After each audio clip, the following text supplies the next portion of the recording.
Pandangan mengenai pendekatan, strategi, metode, dan teknik pembelajaran yang diterapkan sebagai scaffolding pada ZPD. Ruang kolaborasi topik 5 disusun oleh Amin Sumaryanto, Dewi Novita Rahayu, Diah Puspita, Mia Lestari Pujiastuti, dan Sofi Nur Azizah. Apa pandangan masing-masing anggota kelompok tentang kesiapannya mengajar dengan memperhatikan pendekatan, strategi, metode, dan teknik pembelajaran yang dapat diterapkan kepada peserta didik sebagai scaffolding? Menurut kelompok kami, kesiapan dalam mengajar yaitu dengan memperhatikan pendekatan, strategi, metode, dan teknik pembelajaran yang diterapkan sebagai scaffolding pada ZPD peserta didik cukup matang. Pada dasarnya, setiap guru sudah memahami bagaimana memfasilitasi peserta didik untuk dapat belajar dan berkembang melalui berbagai pendekatan, strategi, metode, dan teknik pembelajaran.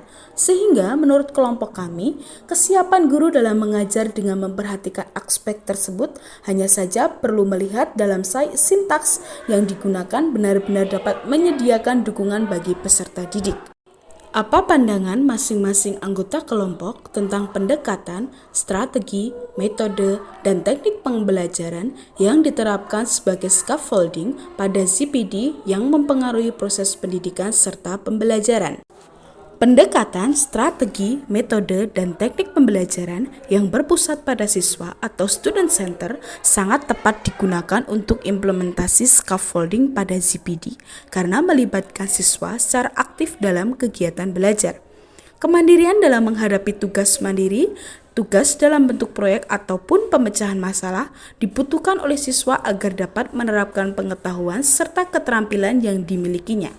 Menurut jurnal, model pembelajaran yang dipandang tepat dalam mengatasi permasalahan tersebut yaitu pendekatan saintifik, strategi berbasis masalah, metode problem solving, teknik diskusi, model PBL atau problem based learning dengan scaffolding, berbantuan sosiologi yaitu pembelajaran di mana siswa mengarahkan kemampuannya untuk menemukan dan mengembangkan sendiri pengetahuannya serta menerapkan pengetahuannya dengan berorientasi pada pengalaman sehari-hari.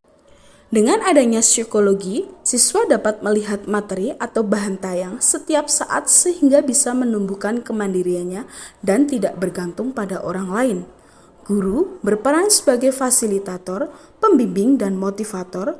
Guru dapat mengajukan masalah autentik atau mengorientasikan siswa kepada permasalahan nyata atau real world, memfasilitasi dan membimbing atau scaffolding dalam proses penyelidikan, memfasilitasi dialog antara siswa, menyediakan bahan ajar siswa, serta memberikan dukungan dalam upaya meningkatkan temuan dan perkembangan intelektual para siswa. Selanjutnya, apa persamaan dan perbedaan pandangan tentang pendekatan, strategi, metode, dan teknik pembelajaran yang diterapkan sebagai scaffolding pada ZPD yang mempengaruhi proses pendidikan yang dimiliki? Persamaan dari kelompok kami tentang pendekatan, strategi, metode, dan teknik pembelajaran yang diterapkan sebagai scaffolding pada ZPD adalah tentang ZPD yang menyediakan fasilitas yang cukup bagi peserta didik untuk dapat mengembangkan potensinya melalui bimbingan guru atau teman sebaya yang lebih mampu. Sedangkan perbedaan dari pandangan kelompok kami adalah tentang persiapan dalam menerapkan ZPD bagi peserta didik, siapa yang perlu untuk lebih siap dalam kegiatan pembelajaran baik guru maupun peserta didik. Sebagian menyebutkan bahwa guru perlu untuk lebih siap, namun sebagian menyebutkan peserta didik yang harus siap terlebih dahulu. Kemudian, apa persamaan dan perbedaan pandangan tentang mengajar dengan memperhatikan pendekatan strategi, metode, dan teknik pembelajaran yang diterapkan sebagai scaffolding pada ZPD peserta didik yang dimiliki? Persamaan mengajar dan pandangan tentang mengajar dengan memperhatikan pendekatan, strategi, metode, dan teknik pembelajaran yang diterapkan sebagai scaffolding pada ZPD adalah pembelajaran yang digunakan untuk membantu peserta didik dalam mengembangkan potensinya. Perbedaan mengajar dengan pandangan mengajar adalah guru harus lebih siap dalam kegiatan pembelajaran. Guru perlu untuk memetakan peserta didik sesuai dengan perkembangannya, kemampuan belajarnya sehingga tidak salah dalam memberikan fasilitas kepada peserta didik. Cukup sekian presentasi dari kami. Mohon maaf apabila ada kesalahannya. Terima kasih. Wassalamualaikum warahmatullahi wabarakatuh.